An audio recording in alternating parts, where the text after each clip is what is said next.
নৌবন্দর গত 15 বছর এই শহরটিকে গুরুত্ব দেওয়া হয় নাই।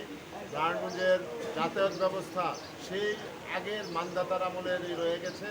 তো আমরা এই গত 15 বছর নারায়ণগঞ্জের যে বৈষম্যের শিকার হয়েছে সেই বৈষম্য থেকে নারায়ণগঞ্জবাসী উত্তর লাভ করবে, সেটাই আমাদের প্রত্যাশা।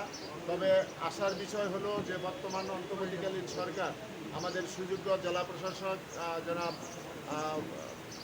জাহিদুল ইসলাম মিয়া সাহেবের সুযোগ্য নেতৃত্বে আজকে এই যে নারায়ণগঞ্জের রেল ব্যবস্থাকে উন্নত করার জন্য আজকে 12টি কোচের যে নতুন কোচ আজকে এখানে প্রতিস্থাপন করা হচ্ছে, সেটার মাধ্যমে আমি মনে করি নারায়ণগঞ্জের মানুষ ব্যাপকভাবে উপকৃত হবে।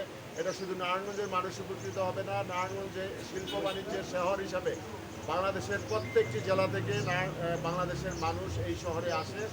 এখানে শ্রমিক লক্ষ লক্ষ শ্রমিক আছে, এখানে ব্যবসা বাণিজ্য জন্য অনেক লোকজন আসে।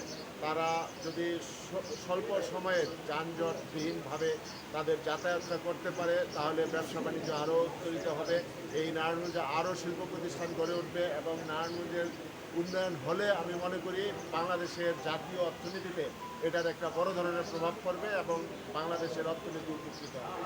আমরা চাই নারায়ণগঞ্জের যে সকল যাতায়াতের ক্ষেত্রে ঢাকার অতি সন্নিকট হওয়ার পরেও যে প্রতিবন্ধকতাগুলি রয়েছে, অন্তর্বর্তীকালীন সরকার সেই প্রতিবন্ধকতাগুলি দ্রুত সময়ের মধ্যে সমাপ্ত করে এখানে যাতায়াতের ক্ষেত্রে এই ট্রেনের মতো খুব দ্রুত সময়ের মধ্যে উন্নত ব্যবস্থা কায়েম করবেন, সেটাই আমাদের প্রত্যাশা এবং নারায়ণগঞ্জের মানুষের প্রত্যাশা।